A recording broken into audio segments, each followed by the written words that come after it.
Ladies and gentlemen, welcome back to another video on the channel. And today we're going to be going over how I got to round 100 on Jingle HELLS.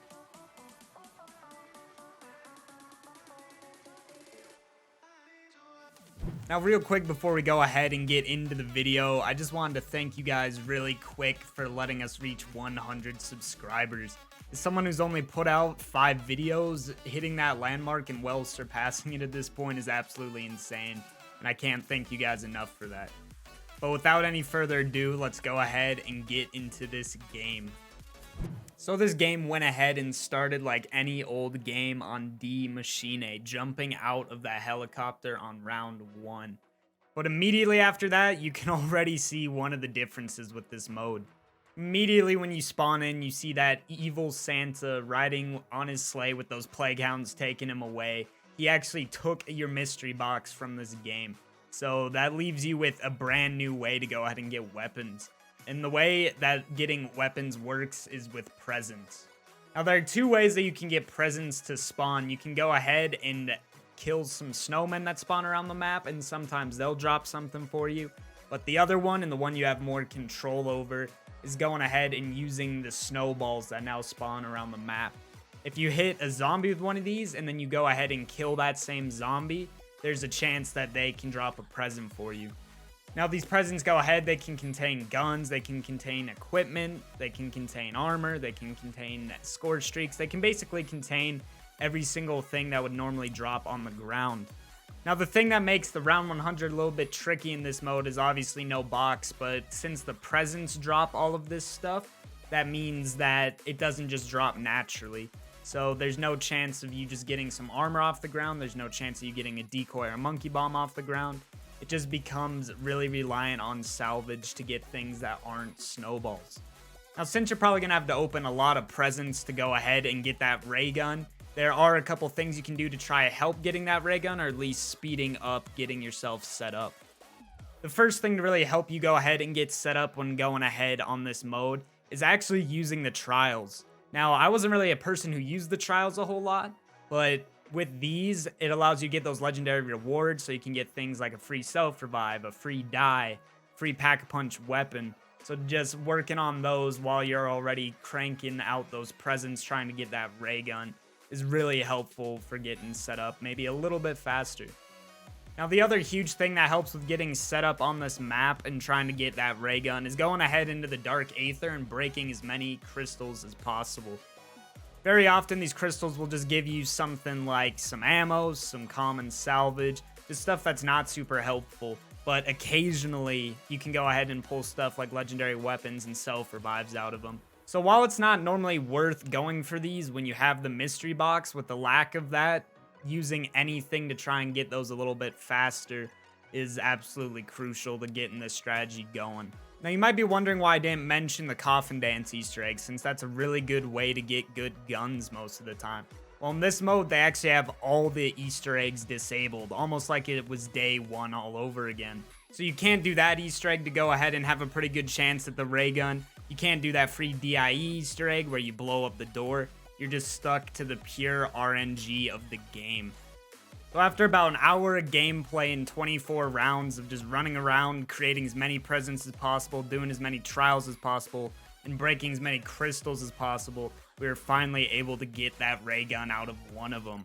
We took a couple more rounds to get it all the way up to tier 3 pack-a-punch, but by round 27, we were set up with everything to run that penthouse strat. So finally, we were able to start burning through rounds with that penthouse strat. Now, if somehow you've been going for high rounds and you don't know what this strategy is, I explained it a little bit more in depth than I will here in my first round 100 video. But essentially, the basics of it is make sure to kill enough zombies to get that ring of fire off at the start of the round. Pop the ring of fire so it's blocking that spawn to your side, and you only have to shoot down the long way in the one place they can jump over. And you just rinse and repeat that over and over and over.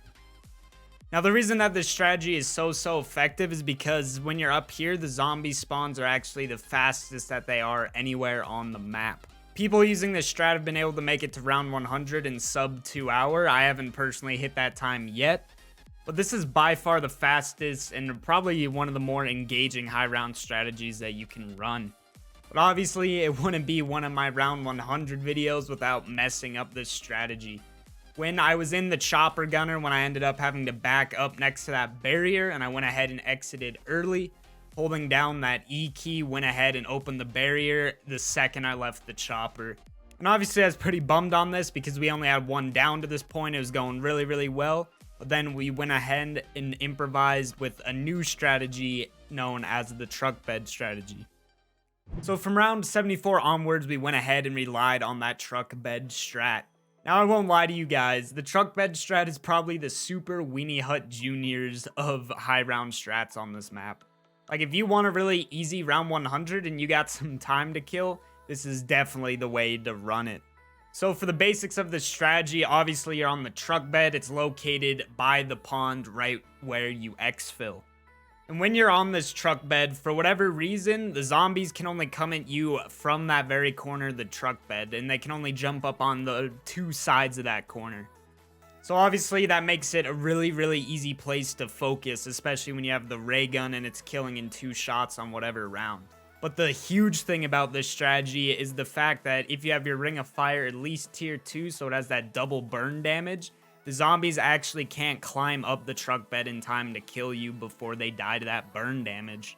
So that means if you have that ring of fire up, the zombies literally cannot touch you. You are completely untouchable on this truck bed. And while that might sound a little bit too easy or too good to be true, it kind of is, because there are a couple things that throw off the strategy a bit that I'll go ahead and mention here. The first one of these are the Plague Hounds. For whatever reason in this game, they decided to give all the Plague Hounds past round like 20 Commando Pro, so they can actually jump through the truck and hit you when you're on there. Obviously, it's not that big of a deal when you have armor, but as you get into those higher rounds, each of those hits are taking about a half a plate of your armor. So if you're running this strategy, you definitely got to make sure to focus on those Plague Hounds so you don't get jumped by too many. Now, the second big thing that can come in and throw off this strategy is the Megatons. And while sometimes you'll get a good spawn on them and it'll be in good timing with your Ring of Fire, essentially if you don't have your Ring of Fire up in time and one of these guys box jumps onto that truck bed, you gotta get out of there. Now, the best way that I found to deal with this is actually just go ahead and run off of that truck bed over to the crash site. This is an amazing area to train, so you can just go ahead and train here for a little bit, get your Ring of Fire back, and as soon as you get that Ring of Fire back, you can go ahead, run back to that truck bed, jump on it, pop the Ring of Fire so you don't have to worry about zombies anymore. Then you go ahead, get the Megatons down with your ray gun, and then you're just back to the same old strategy like they were never there. Now, the third and final thing that can actually throw off this strategy from the basics is where you stand on the truck bed. Now, I don't actually have a clip of this happening to me during this run, but on a different run over on my Twitch, when we went ahead and moved like half an inch to the right, for whatever reason, the zombies went into their like anti-glitch mode where they throw their guts at you, and they went ahead and hit us with an insta down. So you just gotta be really, really careful to stand in the middle of the truck bed and not be too far off to the side where you're not technically on that truck bed, and then you'll never have to worry about this insta down happening to you. But besides those 3 things that can kind of throw a wrench in this strategy, this one is pretty seamless overall. I definitely can recommend it as a way easier strategy compared to the Penthouse one if you want to get that round 100, but it is going to take a little bit longer. So if you have the time to sit around on that truck bed and you want that round 100, I can definitely recommend using this one. After about an hour of running that truck bed strat, we were able to get the round 100 on Jingle HELLS. I was hoping there'd be some sort of limited time calling card or limited time charm or something for hitting round 100 on this limited time mode, but unfortunately that's not the case, but we can just chalk it up to another map or mode where we have gotten round 100. And obviously we went ahead and played one more round so we could go ahead and get that round 100 Exfil. Obviously, I covered how I do these in the last video as well, but essentially I just run a war machine, a monkey bomb, and a ring of fire, and the Exfil is absolutely no problem at all. Technically, if you have trouble with Exfils, you can also go ahead and use the truck bed strat with that.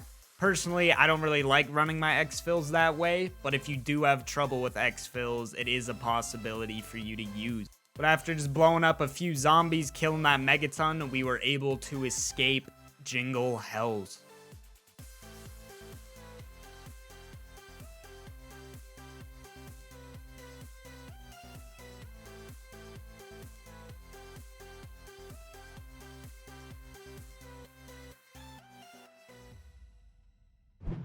And that does it for how I got to round 100 on Jingle HELLS.